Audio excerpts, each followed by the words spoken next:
What's up, guys? Just a little update on the business side of things. What I've been doing is I've been attending a little bit more networking events, and so I went to a local chamber event as well as I visited a local BNI chamber or chapter, I guess, and so a colleague that I was talking to invited me out to this just to come check it out. And it was an hour and a half meeting, and it was really good. It's a meeting full of a room full of 20 business owners plus, and people who are just looking to make new connections with their business.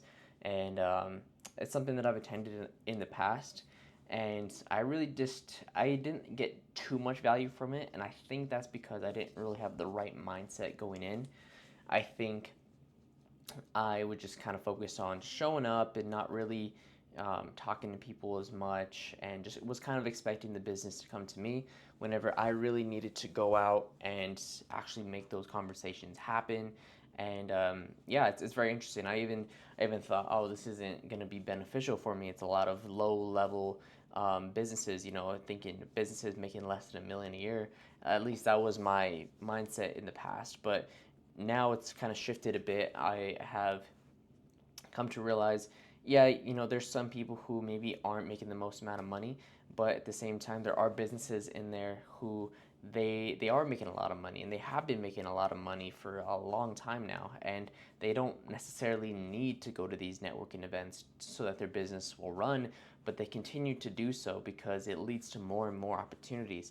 Because it's not just about the people that you know in the room and the people that you get to meet in the room who are your potential clients, but it's also the people who they know who could be of use to you, and that's really the part of it that I'm trying to get down, and not just being so focused on how can I get as much as I can from this group, but also understanding how can I give value to these people without them even asking for anything in exchange, right? Without asking for anything in exchange.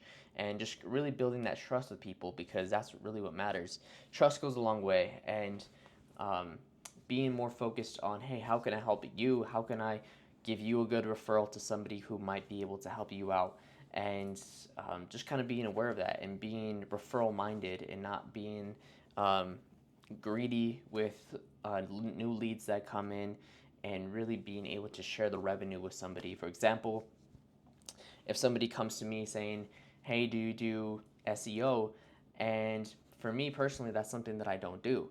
And I believe in the past, I would have said yes to that opportunity and said, internally knowing I don't know how to do it, but I'm like, I could figure it out. So they said, hey, can you do it? I'm like, yeah, sure, I could do it. I'll figure it out, but I'll do it.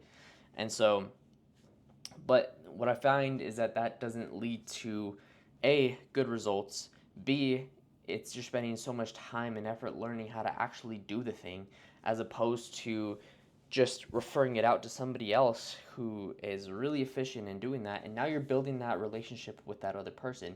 And now that person is going to send you work whenever somebody goes to them and says, hey, do you do social media management, or do you do videography, or do you do social media marketing? And that's a field that they don't want to get involved into.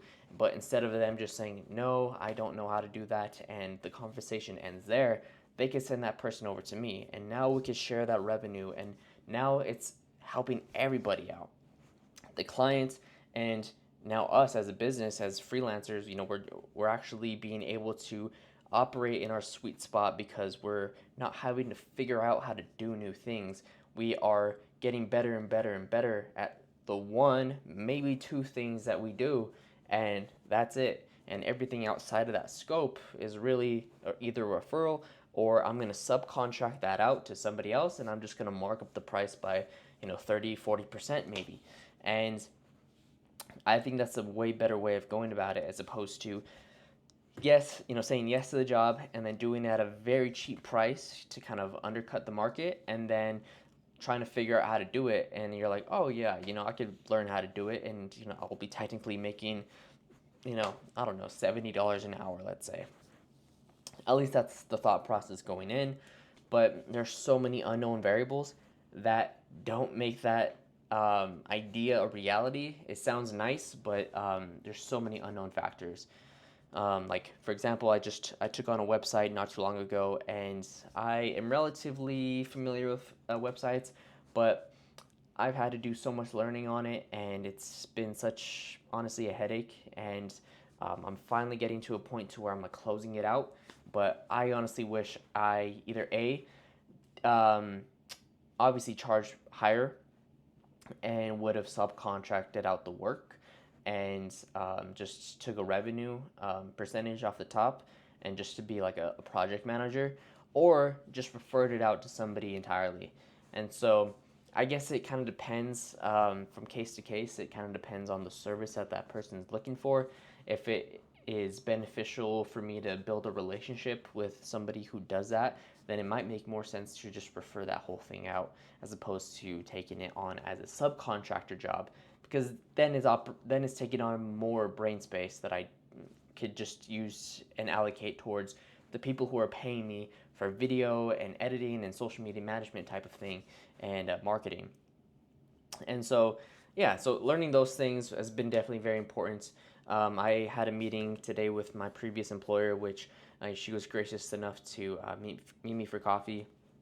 She owns a marketing agency, and I was just asking her questions about, because she's been running her agency for 7 years now, and basically, how can I leverage these mentors that I've amassed, such as her and a few others, and how can I leverage their knowledge to kind of shortcut time and headache and heartache.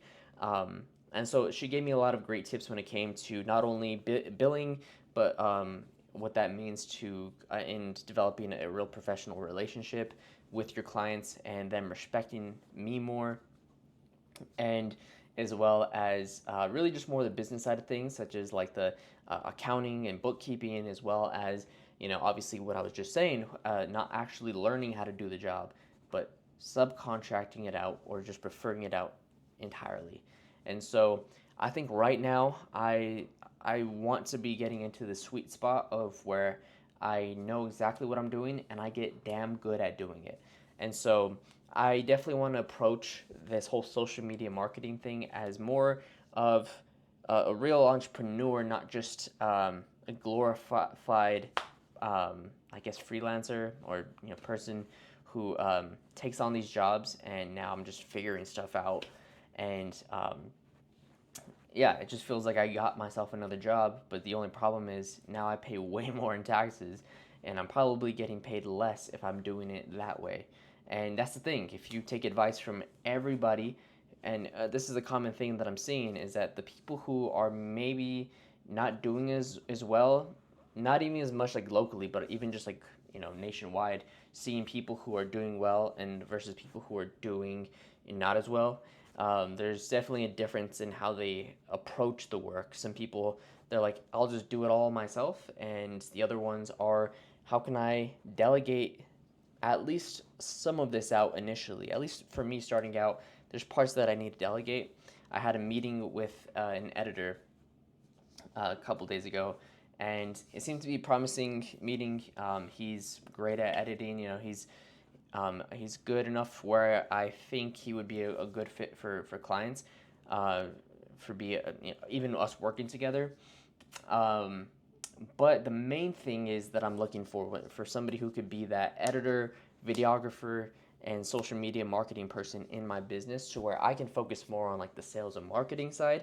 And I want to get somebody who's more in that role of like delivery and fulfillment. Um, the main thing I'm looking for in that is somebody's energy. Are they pumped up to be there? Are they trustworthy? Those are things that I'm looking for. And so that meeting went well, and I think he could be a good fit.